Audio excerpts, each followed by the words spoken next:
Hello student, इस video में class 12 की केमिस्ट्री हम शुरू करने वाले हैं।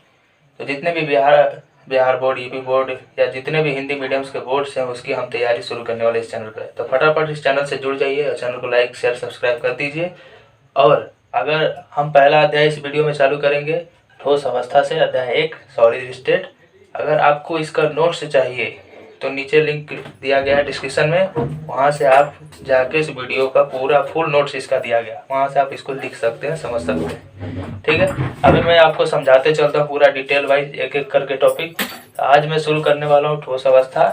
ठोस अवस्था के बारे में, ठोस क्या है, ठोस के सामान्य लक्षण, ठोस के प्रकार, क्रिस्टलीय और अक्रिस्टलीय। चलिए शुरू करते हैं। ठोस क्या है, ठोस का परिभाषा हम लोग देखेंगे। ठोस में जो कण होते हैं उनको या तो हम देखिए, मान लीजिए ये एक ठोस है, इसके ये कण है जिसको मैं बड़ा करके आपको दिखा, बड़ा करके, छोटे छोटे कण होते हैं जिसको मैं आपको बड़ा करके दिखा रहा हूँ। ये कण अणु या परमाणु या आयन हो सकते हैं। 3 तरह के कण होते हैं किसी भी ठोस के अंदर, या तो वो अणु हो सकता है, परमाणु या आयन हो सकता है। अगर ये जब भी किसी पदार्थ का कण, चाहे वो अणु हो, परमाणु हो या आयन, इनको हम मोटे तौर पे कण बोलते हैं। निविड़ संकुलित हो, जब ये कण निविड़ संकुलित हो, निविड़ का मतलब क्या होता है? निविड़ संकुलित का मतलब होता है चारों तरफ से बंद संरचना, मतलब क्लोज, बंद संरचना। अगर ये बंद हो, क्लोज हो, तो समझ लीजिए जब किसी पदार्थ के परमाणु, अणु या आयन चारों तरफ से बंद हो तो उसी को कहा जाता है ठोस। यानी वो पदार्थ कौन सा रूप धारण कर लेता है?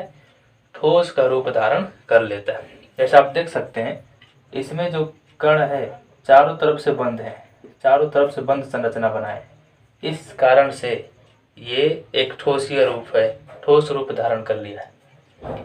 द्रव क्यों द्रव होता है? क्योंकि उसके कण एक दूसरे के ऊपर छलक जाते हैं, वो उनके कण निविड़ संकुलन नहीं बना पाते, इसलिए वो द्रव होते हैं। गैस के कण ज़्यादा दूर दूर रहते हैं, इसलिए वो गैस होते हैं। हमें यहाँ पे मुख्य बिंदु ठोस पे देना है। तो आप समझिए, हमने परिभाषा समझ लिया कि ठोस किसे कहेंगे। वैसे हम नीचे क्लास में पढ़े थे 9वीं 10वीं में कि ठोस क्या है, तो वह पदार्थ जिसका आकार और आयतन निश्चित होता है उसे ठोस कहते हैं। लेकिन इंटर क्लास में हमें ऐसा जवाब नहीं देना, हमें बोलना है कि जब पदार्थ के कण, चाहे अणु, परमाणु या आयन, निविड़ संकुलित संरचना में रहते हैं, यानी बंद संरचना में रहते हैं, तब पदार्थ ठोस अवस्था में होता है, ठोस कहलाता है। अब हम लोग ठोस के गुण को देख लेते हैं। ठोस के सामान्य अभिलक्षण, जनरल कैरेक्टरिस्टिक देखेंगे। कि पहला हम समझा देता हूं मैं आपको कि पहला तो हम लोग जानते हैं वही वाला परिभाषा कि जो इसका आकार होता है और जो आयतन होता है वो हमेशा नियत होता है, निश्चित होता है, कभी बदलता नहीं है। आकार और आयतन हमेशा इसका नियत होता है। जैसे ये एक ठोस है जिसका एक आकार बेलन की तरह है और इसका आयतन, अगर आप बेलन का फॉर्मूला आयतन जानते होंगे तो पाई आर स्क्वायर एच होता है बेलन का आयतन।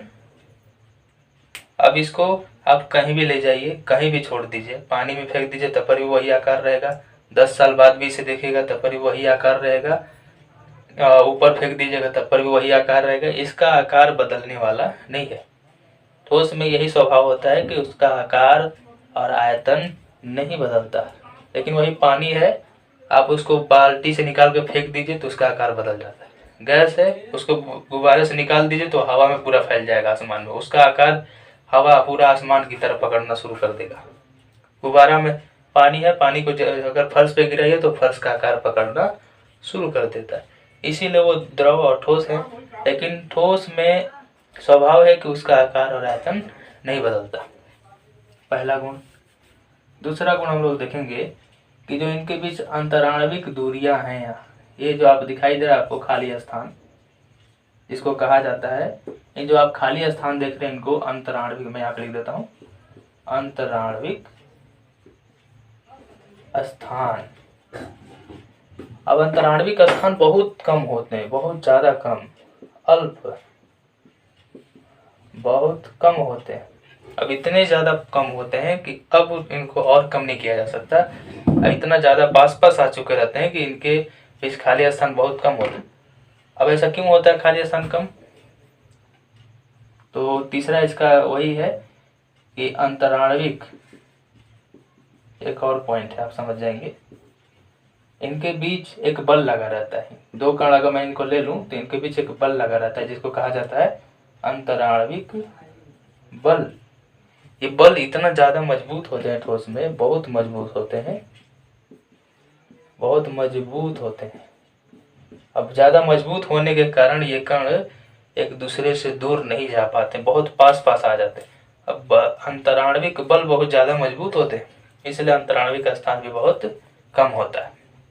अब इस कारण से ये कणों का ना ही आकार बदल पाता है ना ही आयतन बदल पाता है, यानी सारे गुण एक दूसरे के कारण हैं। चौथा हम समझ लेते हैं। चौथा गुण क्या है कि आप इनके कणों की माध्य स्थिति, अगर हम जैसे पानी है तो पानी को तो हाथ लगा के हिला देते हैं हम पूरा, है गैस को भी हिला देते हैं, लेकिन इस पर हाथ लगा के हम कुछ नहीं कर सकते। हथौड़ा से पीटने पर भी ये सीधा फूट जाते हैं। अगर कमज़ोर ठोस पदार्थ होगा तो जैसे अगर मान लीजिए खली है, चूना पत्थर है, तो हथौड़ा मारने पर फूट जाएगा लेकिन हिलेगा नहीं, उसके कण एक दूसरे से नहीं हिलने वाले। वही लोहा है, आप कितना भी उसे पीटिएगा हथौड़े से वो केवल कंपन करके रह जाएगा।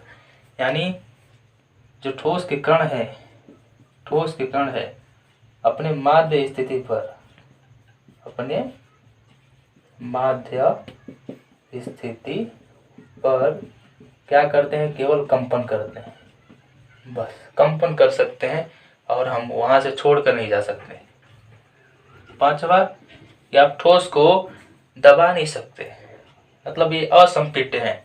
अब इतना ज़्यादा कम है कि और हम इसे कम नहीं कर सकते, यानी ठोस जो है असंपीड्य है, संपीड्य असंपीड्य है।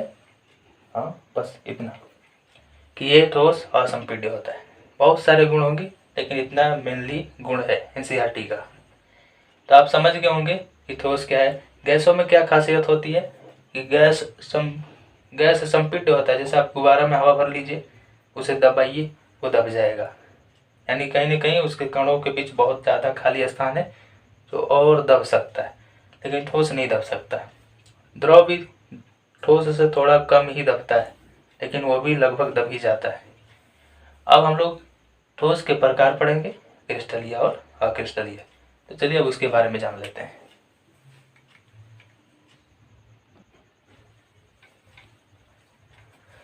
तो अब देखेंगे हम लोग ठोस के प्रकार, क्रिस्टलीय और अक्रिस्टलीय ठोस। तो यहाँ पे ठोस दो तरह के होते हैं। ठोस प्रकार में इस तरह में क्लास 12 में दो तरह का क्रिस्टलीय ठोस रखा गया है, दो तरह के ठोस रखे गए हैं, एक क्रिस्टलीय ठोस, एक अक्रिस्टलीय ठोस माना गया है।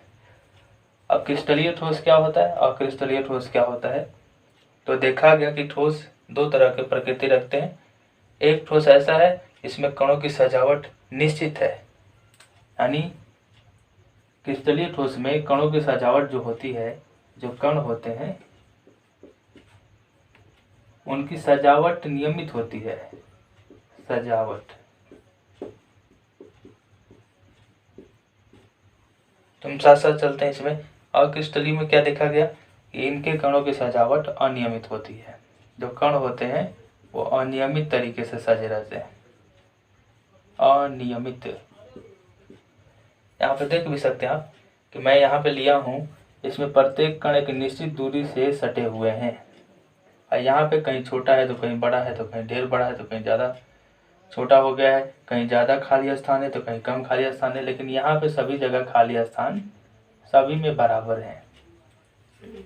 यानी इनमें कणों की सजावट इसलिए नियमित होती है, इसलिए इसको मान लिया क्रिस्टलीय। यानी उसमें क्रिस्टल रहते हैं। क्रिस्टल मतलब वो दाने जैसे, एक नियमित दाना। जब पदार्थ के कण के दाने नियमित होते हैं तो उनको क्रिस्टल कहा जाता है, जब अनियमित होता है तो उसको अक्रिस्टलीय कहा जाता है, लेकिन यहाँ पे अनियमित है। अब इनके कणों की सजावट नियमित होने के चलते इनकी ज्यामिति भी फिक्स होती है। अगर इसको हम ध्यान से देखें तो पूरा एक घन का रूप ये ले लेता है। अगर इसको आप ध्यान से देखें ये पूरा एक घन का रूप लेगा, यानी इसकी एक निश्चित ज्यामिति है। तो क्रिस्टलीय ठोसों की ज्यामिति भी निश्चित होती है, लेकिन यहाँ पर आप नहीं बना सकते क्योंकि इनके कणों की कोई व्यवस्था नहीं है, तो इनकी ज्यामिति अनिश्चित होती है। तो ज्यामिति की बात कर लें, ज्यामिति ये भी निश्चित होती है, और इनकी ज्यामिति की बात करें तो ये अनिश्चित होती है। निश्चित, ये बात पता चला। और क्या, तो समझते चलते हैं। अब इनके कणों की ज्यामिति निश्चित होगी, कणों की सजावट भी निश्चित हो गया, लेकिन इनका अनिश्चित हो गया। इनको हम लोग और भी नाम से जानते हैं। क्रिस्टलीय ठोस को रवादार ठोस भी कहा जाता है, रवादार ठोस। अक्रिस्टलीय ठोस को बेरवादार ठोस कहा जाता है, क्योंकि इनमें रवा नहीं होते हैं। बेरवादार, रवादार ठोस कहा जाता है। और भी इनका नाम है, इनको वास्तविक ठोस भी कहा जाता है, वास्तविक ठोस। इनको आभासी ठोस भी कहा जाता है, आभासी ठोस। तो ऐसे भी याद रखेंगे आप कि क्रिस्टलीय ठोस को रवादार कहा जाता है, वास्तविक ठोस माना जाता है। अक्रिस्टलीय को बेरवादार, आभासी ठोस भी कहा जाता है। परीक्षा में इस शब्दों पर ज़्यादा फोकस किया जाता है, यहाँ से भी सवाल पूछ दिए जाते हैं। अब देखिए, जैसे मैं बात कर लें तो जैसे मैं NaCl ले लीजिए, सोडियम क्लोराइड, इसमें सोडियम और क्लोरीन एक दूसरे से निश्चित दूरी पर बैठे रहते हैं। और मान लीजिए उसी तरह SiO2, ये भी एक यौगिक, जो भी आप यौगिक ले लीजिए ठोस में यौगिक, वो सब एक निश्चित क्रम में बैठे रहते हैं। लेकिन इसमें आप ले लीजिए जैसे कांच, कांच एक अक्रिस्टलीय ठोस है, क्योंकि इसमें कण अनियमित क्रम में बैठे रहते हैं। एक और आता है जिसका नाम है क्वार्टज कांच, क्वार्टज कांच, वो भी इसी में आता है। फिर एक ले लीजिए रबर, रबर भी अक्रिस्टलीय ठोस हो जाता है। प्लास्टिक भी ले लीजिए, तो प्लास्टिक भी अक्रिस्टलीय ठोस में आता है, क्योंकि इनके कणों की ज्यामिति इससे नहीं होती है। यहाँ पे इनके बीच जो दीर्घपरासी व्यवस्था होती है, इनके कणों में, क्रिस्टलीय ठोस के कणों में दीर्घपरासी व्यवस्था होती है। दीर्घपरासी व्यवस्था मतलब इनके कण एक निश्चित दूरी पर रहते हैं, इसलिए इनके बीच जो परास होता है दीर्घ होता है, बड़ा सा परास। लेकिन इसमें जो कणों की व्यवस्था होती है लघु परासी होती है, क्योंकि कहीं छोटा कहीं बड़ा, कहीं दूर कहीं पास, इसीलिए लघु परासी व्यवस्था होती है इनमें। इस कारण से ये ठोस ऐसे होते हैं। अब मान लीजिए, मानना नहीं है, इसमें समझना एक और बात कि अक्रिस्टलीय ठोस में जो कांच है, कांच, इसकी बात करें तो इसको अतिशीतित द्रव भी कहा जाता है। अतिशीतित द्रव कहा जाता है। क्यों कहा जाता है? क्योंकि ये इसमें पिघलने का, बहने का भी गुण होता है। तो इस कांच में बहने का भी गुण होता है, इसलिए इसको अतिशीतित द्रव कहा जाता है। पहले तो ये अक्रिस्टलीय है, अक्रिस्टलीय में बहने का भी गुण होता है। जैसे पुराने अगर महलों में जाएं, पुराने मकानों में, इतिहास के जो पुराने महल है, उनके अगर दरवाजे में लगे शीशे को देखें तो नीचे की ओर थोड़ा मोटा हो जाते हैं। इसका कारण है कि कई सालों से बहते बहते वो नीचे की ओर गुरुत्व के अधीन बहकर एक जगह इकट्ठे हो गए। यानी अक्रिस्टलीय ठोसों में बहने का भी गुण पाया जाता है, जो मंद होता है, बहुत ज्यादा मंद। इसलिए कांच को अतिशीतित द्रव कहा जाता है। और बस इतना ही है, और कुछ नहीं है। अब हम लोग अगले वीडियो में जानेंगे क्रिस्टलीय ठोस के प्रकार। मिलते हैं अगले वीडियो में। धन्यवाद।